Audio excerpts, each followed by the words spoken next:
Round number 8, I was playing against 1897 opponent, and it wasn't a kid. So this guy was born, I guess, in 1888 or 89, something like that, might be a bit younger.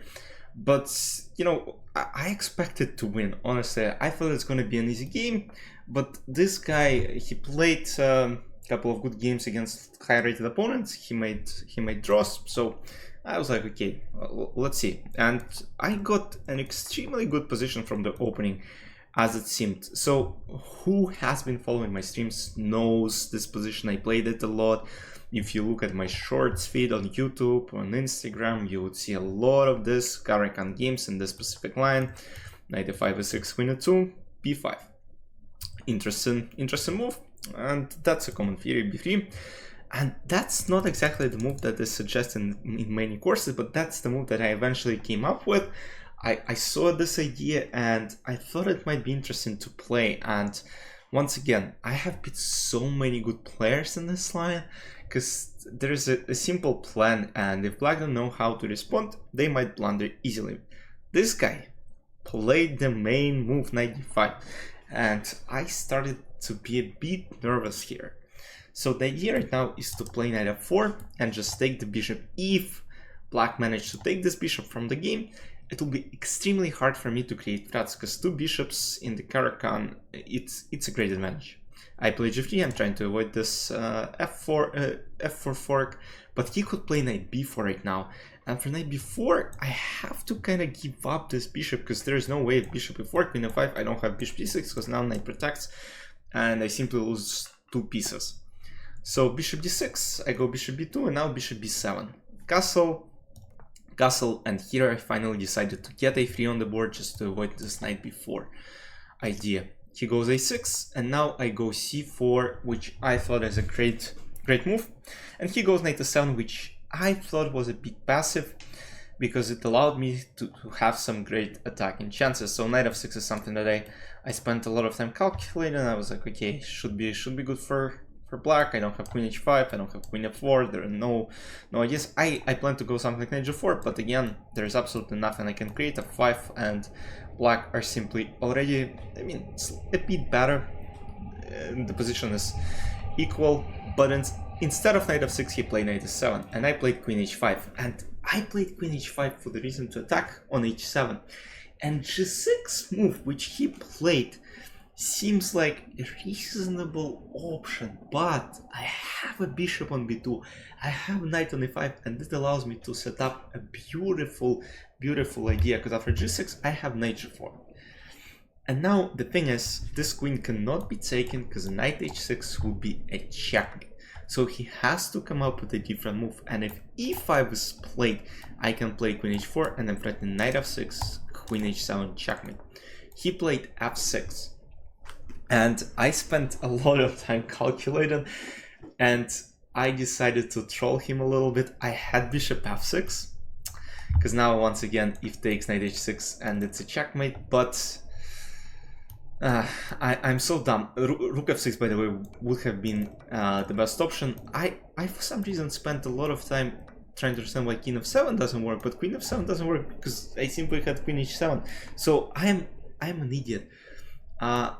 Something else crossed my mind. I think knight f5, but I have queen f5, and that just ends the game.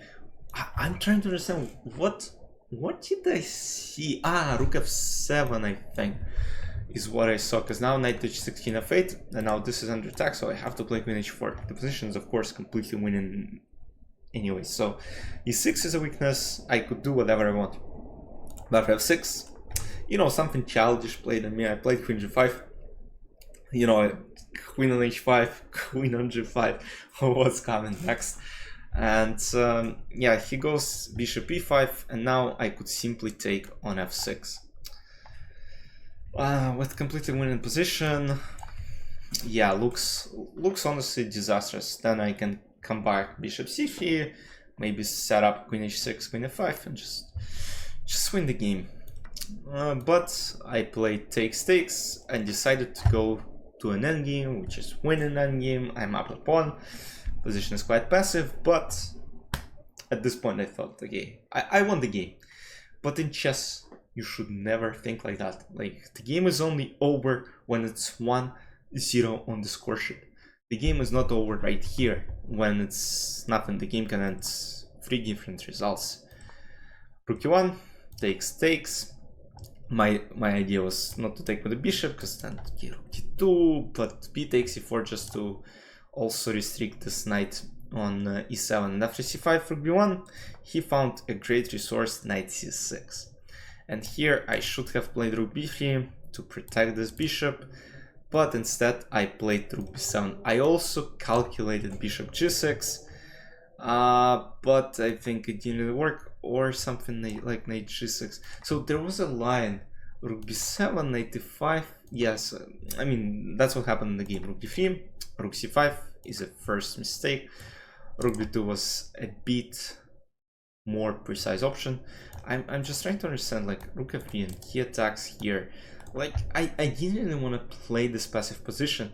It still looks like white have a huge advantage, but to me, you know, your rooks are, both rooks are on the second rank. Yes, you probably go rook b5, rook c5, or rook b6, rook e6, but still a bit passive, looks passive. So I go rook c5, rook d2, f4, and at this point I realized I'm probably not going to win just because my king is extremely weak.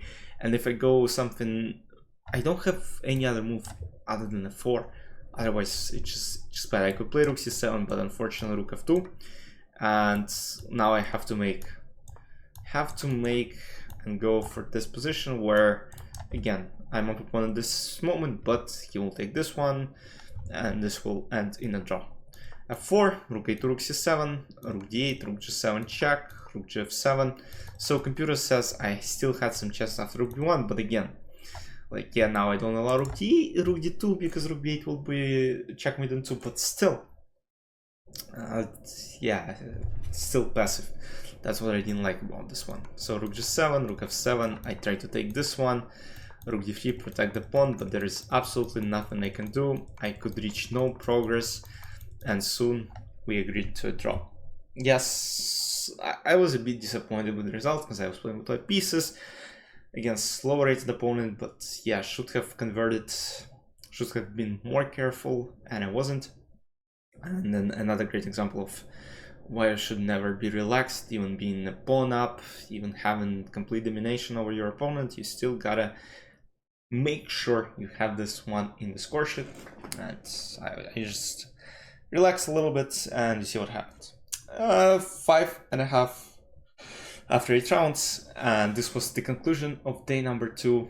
And we had a blitz tournament, which I finished with, I believe it was 6 out of 9.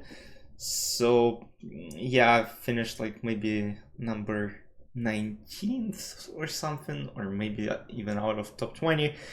Not a very good tournament, but in round number 3, in day number 3, it was very important. We have 3 rounds left, and if I play good chess, I can get into prizes. So you will see next 3 rounds in next 3 days. Hope you enjoyed. I'll see you soon. Bye bye.